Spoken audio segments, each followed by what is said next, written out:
부정적인 감정은 우리 삶에 기록되고 인식되기가 너무 쉬운 것 같아요. 인생을 크게 보면 크게 볼수록 부정적인 감정들이 우선순위에 놓이게 되는구나 라는 생각을 하게 됐어요. 그래서 매일매일에 우울하지 않은, 불안하지 않은 나의 또 다른 감정들을 알아주고 캐치를 해주고 기록을 해놔주는 일이 너무 필요하겠다.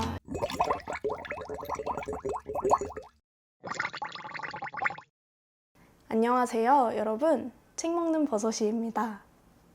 여러분들은 오늘 하루 동안 가장 많이 느낀 감정이 무엇인가요?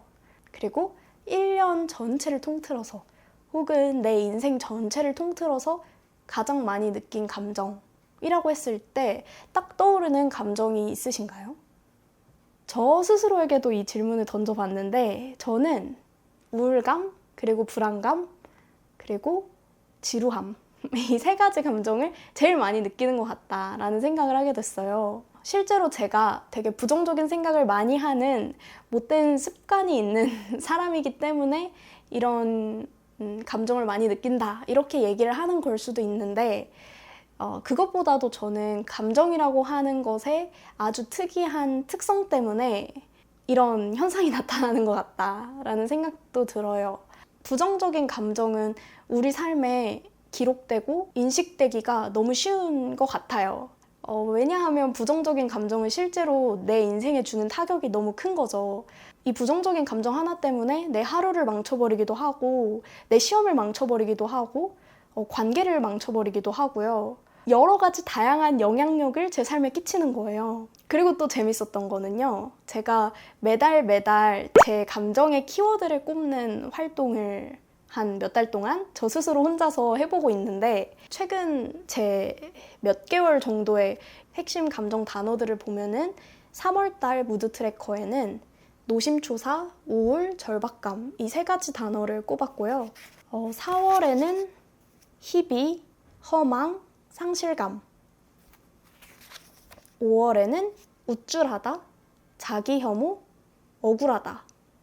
이때 당시 5월에는 제가 구독자 1만 명을 달성한 너무 행복한 달일 거라고 생각을 했는데 생각보다 부정적인 단어들이 쓰여 있죠.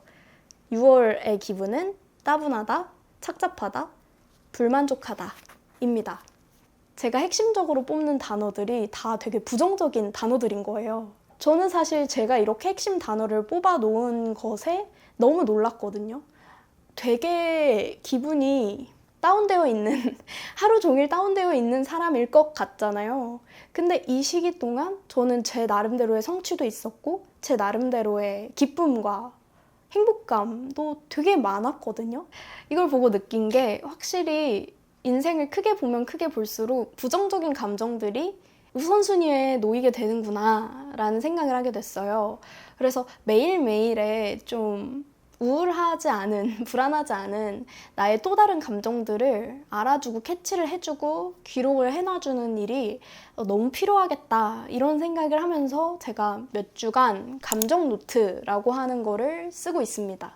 그래서 제가 이 감정 노트라는 거를 어떻게 쓰고 있는지 여러분들에게 그 구체적인 방식을 좀 공유를 드려보려고 해요. 우선 감정 노트라는 걸 쓰려면은 내 감정을 명확하게 바라보고 알아야 하잖아요. 근데 처음 몇 주는 감정 노트를 쓸 때 되게 뻔한 단어들을 너무 많이 쓰게 되는 거예요. 우울하다, 기쁘다, 행복하다, 뭐 슬프다. 이런 식으로 되게 한정된 이 10손가락 안에 들어오는 단어들을 그냥 계속 돌려가면서 제가 제 감정을 더 깊이 들여다보는 대신에 그냥 딱 그렇게 쓰고 말아버리더라고요. 내 언어의 한계가 내 세상의 한계다 라는 명문을 비트겐슈타인이 남겼듯이 내 감정을 언어화할 수 없다면 내 감정의 세상의 한계를 짓는 일이 되잖아요. 그래서 저는 우선은 감정 단어들을 더 많이 알고 싶다 이런 생각을 하던 와중에 제가 아주 좋은 논문을 하나 발견하게 되었는데요. 한국어 감정 단어의 목록 작성과 차원 탐색이라는 어려운 제목이죠. 이 논문이 결국에 한국어 감정 단어를 434개로 추려내는 작업을 한 그런 내용이었어요. 그래서 이 논문의 말미에는 정말 수많은 434개나 되는 한국어 단어들이 이렇게 쭉 나열이 되어 있거든요. 그 감정 단어의 예시를 보자면은 고적하다, 권태롭다, 고깝다, 감복하다, 소외감, 어처구니 없다, 아연실색하다. 익숙한 그런 단어들부터 시작해서 아주 낯선 단어들까지 이렇게 단어들을 다 정리를 해 놓아 주셨어요. 물론 2005년에 정리된 논문이기 때문에 지금은 더 신조어 감정 단어들이 많이 있겠지만은 그래도 이 논문을 한번 참고를 해보시면은 나중에 감정 일기를 쓰실 때 많이 도움을 받으실 수 있을 것 같아요. 아무튼 이 434개의 한국어 감정 단어를 보면서 좀 참고를 해가면서 제가 감정 일기를 써내려가기 시작을 했어요.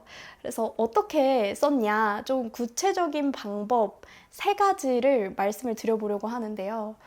첫 번째 방법은 매일매일의 시간대마다 내가 어떤 감정을 느꼈는지를 추적을 해서 기록을 하는 거예요. 아침에 일어났으면 그 아침에 일어났을 때 느끼는 그 감정, 7시에 제가 느끼는 감정 우선 기본적으로 적어놓고요. 잠들기 전에 제가 느끼는 감정, 그 끝의 감정들은 기본적으로 항상 적었어요. 그리고 나머지 타임라인에는 고정된 시간대에 제가 감정을 기록하는 게 아니라 일상생활을 하다가 보면은 이 순간에 내가 이 감정을 꼭 기록을 해놔야겠다 싶은 갑자기 정말 뜬금없이 어떤 행복감을 느낄 때도 있고 갑자기 뜬금없이 불안감을 느낄 때가 있어요. 그럼 그때 그 감정이 올라올 때 곧바로 그 시간대와 그리고 제 감정을 적어 놓는 거죠. 이렇게 기록을 해놓으면은 내가 많이 먹은 날 아침에는 기분이 안 좋구나, 혹은 내가 9시 이전에 바깥으로 나가는 카페로 나가서 작업을 시작하지 않으면 기분이 안 좋구나, 뭐 이런 것들을 좀 시간대별로의 제 기분 상태를 파악을 할 수가 있고 내 루틴을 잡는 데 좀 도움을 줬었던 것 같아요. 두 번째 방식은 잠들기 전에 내가 하루 동안 느낀 주요 감정 3가지를 꼽아보는 거예요. 이를테면 위축감, 부끄러움, 뿌듯함, 뭐 이런 식으로 3가지의 키워드를 꼽은 다음에 그 키워드 내가 느꼈던 상황을 아래에다가 짤막하게 적어두는 거예요. 그러면 내가 이런 순간에 위축감을 느꼈구나, 이런 순간에 부끄러움을 느꼈구나, 이런 것들을 인지를 해줄 수 있는 거죠. 이렇게 적어주면은 기분을 느꼈던 상황이 왜 발생했는지를 알 수 있고, 그래서 이런 감정을 느꼈던 이유는 이런 상황 때문이지 나의 어떤 기질적인 측면이나 나의 멘탈이 약해서 나한테 오는 문제 때문이 아니라 상황적으로 이런 감정을 느낄 수밖에 없었구나 라는 거를 좀 인지하고 깨달을 수 있다는 측면에서 좋았고요. 또 긍정적인 감정을 써놓을 수 있다라는 게 저는 또 가장 좋았던 측면인 것 같아요. 긍정적인 감정은 아까 말씀드렸듯이 멀리 두고 보면은 이 감정들은 사라지고 없어지게 되는 거예요. 그렇게 사라지기 전에 이 감정을 기록할 수 있는 순간은 매일 밤 이 감정 노트를 쓸 때뿐인 거죠. 그래서 저는 이렇게 긍정적인 감정을 기록하는 것만으로도 감정 노트의 효용은 너무 충분하다, 이런 생각이 듭니다. 마지막 3번째 방법은요, 제가 꾸준히 계속 그냥 하고 있었던 매달의 무드 트래커를 작성하는 일인데요. 앞서서 제가 말씀을 드렸었는데 3월의 감정은 노심초사, 우울, 절박감이었거든요. 4월에는 희비, 허망, 상실감이었어요. 둘 다 부정적인 감정들인 건 맞는데 그 핵심적인 디테일한 결이 아주 많이 다르더라고요.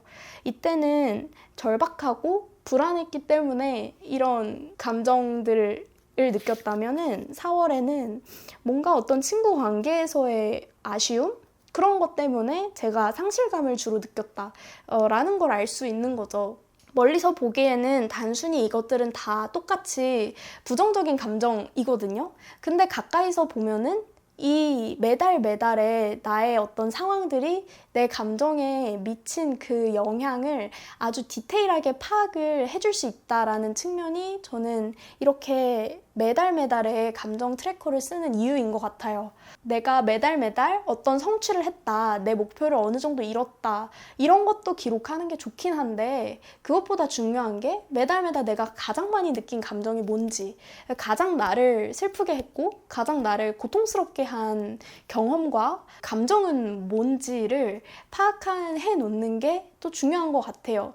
그걸 파악을 해놓으면 나에게 가장 취약한 감정을 알 수 있고 가장 취약한 상황을 알 수 있으니까 앞서서 말했듯이 나를 좀 더 잘 컨트롤할 수 있는 무기가 되는 거죠. 제가 최근에 읽고 있는 책이 슬픔의 이름 붙이기라고 하는 책인데 제가 녹화 전에 찾아보려고 막 여기저기 뒤졌는데 안 보이더라고요. 그래서 여기 화면에 띄워드려 볼게요. 슬픔의 이름 붙이기. 이 책은 정말 말 그대로 슬픔의 이름을 붙이는 신조어 사전이라고 보면 되는 거예요. 그러니까 이 세상에 없는 단어를 만들어내는 거죠. 하지만 분명히 존재하는 그런 감정에 대한 단어를 이게 한 단어로 설명은 안 돼. 시중에 있는 단어로는 설명이 안 되는데 느낄 수 있는 그런 감정들. 예를 들면은 대비라고 하는 단어가 나오는데 그 대비라고 하는 단어의 뜻은 내가 이 순간을 지금 겪고 있는데 이 순간을 나중이 돼서까지 기억을 하겠다라고 느껴질 때의 감정인 거죠. 와, 나 진짜 이 순간 나중에 기억하겠다 하는 그때 그 감정이 있잖아요. 근데 그때 그 감정을 생각을 해보면은 단순히 어떤 황홀경, 정말 그 기쁨이 아니거든요.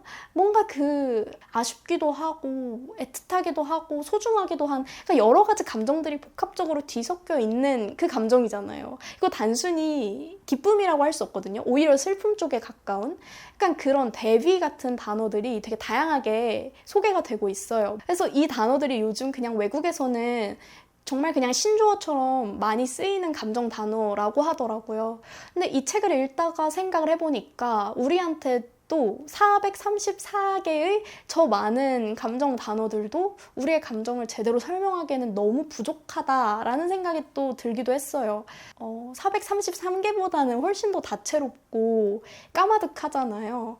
그래서 하루에 한 3분에서 5분 정도의 짧은 시간은 나의 감정을 돌아보고 언어화하고 기록해보는 시간을 가지는 것도 내 감정을 좀 명확하게 하고 내 감정을 나의 무기로 만드는 그런 하나의 방식이 될 수 있지 않을까 이런 생각이 들어요. 혹시라도 감정 노트를 기록을 해보시고 싶은 분들에게 이 영상이 도움이 되었으면 좋겠습니다. 그러면 저는 다음에도 더 좋은 영상, 더 좋은 이야기로 찾아오겠습니다. 감사합니다. 안녕!